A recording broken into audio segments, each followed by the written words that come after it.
setelah dari sarang melanjutkan pendidikan formal saya lagi, karena di sarang pendidikannya itu lebih condong ke salafiyah. Saya melanjutkan pendidikan formal saya di Universitas Al-Azhar, Kairo, Mesir. Karena Al-Azhar ini termasuk kiblatul ilm, manaratul ilm, dan menganut manhaj wasatiyah. Karena di sana masih menggunakan sistem seperti di Indonesia dengan sebutan bandongan. Di sana sistem pendidikan juga sama seperti itu.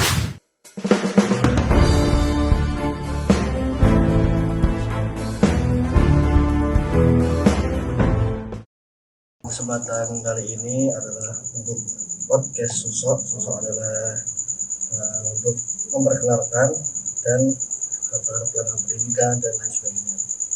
Nah, untuk pertanyaan pertama, dipersilahkan untuk memperkenalkan dan latar belakang pendidikan dari kecil sampai sekarang. Ya, Assalamualaikum warahmatullahi wabarakatuh. Perkenalkan, nama saya secara lengkap Muhammad Zainul Haq Fiddin Zifamina. Saya lahir di Popongan. Riwayat pendidikan saya sudah diajarkan mondok dari sejak belia, sejak kecil, sejak TK, karena saya juga tumbuh di lingkungan pondok pesantren. Dari kecil dulu saya ketika TK pernah dipondokkan di Al-Mu'ayyad, kemudian pernah di pondok Ndawar Boyolali ketika SD.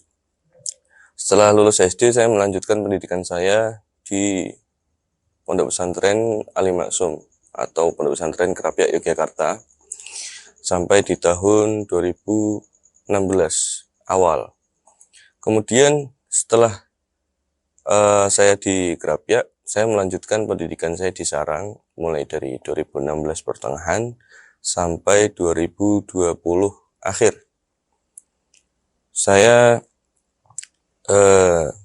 setelah dari Sarang melanjutkan pendidikan formal saya lagi, karena di Sarang pendidikannya itu lebih condong ke salafiyah. Saya melanjutkan pendidikan formal saya di Universitas Al-Azhar, Kairo, Mesir. Saya mengambil jurusan Syariah Islamiyah dan sekarang menempuh insya Allah tingkat 4. Semoga doa dari teman-teman biar saya cepat lulus. Apakah pernah mengikuti organisasi dan karir apa yang sedang dijalani sampai sekarang ini?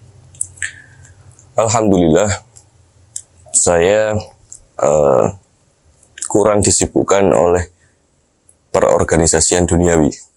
Saya di Mesir hanya mengikuti kegiatan-kegiatan yang dijalankan atau yang dilaksanakan oleh forum alumni Sarang, ya, seperti kajian-kajian atau ya mungkin perbincangan tentang keilmuan yang lain, tanpa disibukkan dengan organisasi-organisasi apapun itu. Alhamdulillah, karir yang saya tempuh sekarang, saya sedang mengejar gelar lisensi saya di Universitas Al-Azhar. Sudah masuk ke tahun keempat. Untuk selanjutnya, alasan kenapa memilih untuk berkuliah di Al-Azhar, kenapa nggak di Indonesia sendiri? Alasan saya karena Al-Azhar ini termasuk kiblatul ilm, manaratul ilm, dan menganut manhaj wasatiyah. Karena sebelumnya saya lebih suka atau lebih cocok dengan orang yang grapyak, dan manhaj Al-Azhar sendiri termasuk juga manhaj yang mendukung grapyak kepada semua orang itu sendiri. Dan karena keilmuan yang di sana itu juga membuka wawasan baru bagi saya yang bahkan belum pernah saya temui sebelumnya. Alhamdulillah, saya di sana menemukan hal-hal baru dan hal-hal yang bisa membuat hidup saya lebih bersemangat. Apa sih yang membedakan mahasiswa Indonesia dengan mahasiswa Al-Azhar itu sendiri? Mahasiswa Al-Azhar sendiri sebenarnya tidak jauh berbeda dengan sistem pendidikan salaf di Indonesia. Karena di sana masih menggunakan sistem seperti di Indonesia dengan sebutan bandongan. Di sana sistem pendidikan juga sama seperti itu. Jadi menurut saya yang membedakan mahasiswa Al-Azhar dengan mahasiswa Indonesia yaitu tentang sistem pembelajaran. Selanjutnya, apa peran Al-Azhar dalam memperkuat pemahaman agama dan nilai-nilai keislaman bagi mahasiswa? Di Al-Azhar sendiri kita selalu ditekankan bahwasanya kita tetap menganut paham Ahlussunnah wal Jamaah, kita menganut akidah Asy'ariyah dan bermadhab fikih kepada 4 madhab seperti itu. Dan dari situ kita bisa meyakinkan diri bahwasanya semua yang kita terima dari Allah dan Rasulnya itu adalah alat untuk kita bermanuver dalam kehidupan. Seperti itu. Selanjutnya lagi, bagaimana mahasiswa dapat berkontribusi dalam mendorong perubahan positif dan pembangunan berkelanjutan di Indonesia?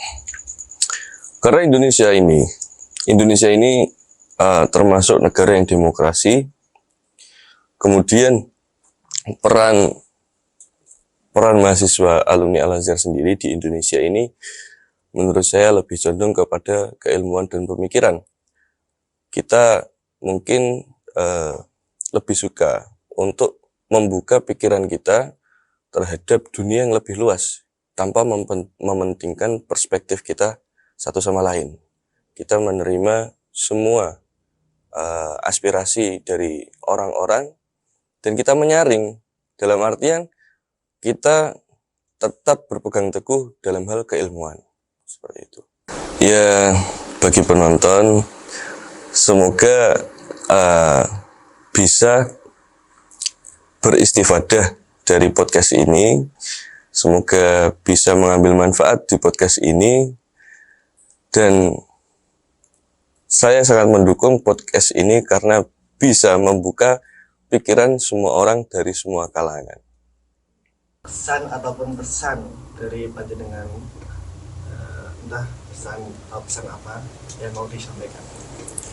Alhamdulillah saya merasa bangga di sini bisa bertemu dengan kawan-kawan, bisa berdiskusi ringan di sini, bisa sambil ngeteh, sambil ngopi. Alhamdulillah di sini sangat nyaman. Semoga selanjutnya aliran roh bisa mempertahankan atau bahkan meningkatkan kebaikan yang ada di sini.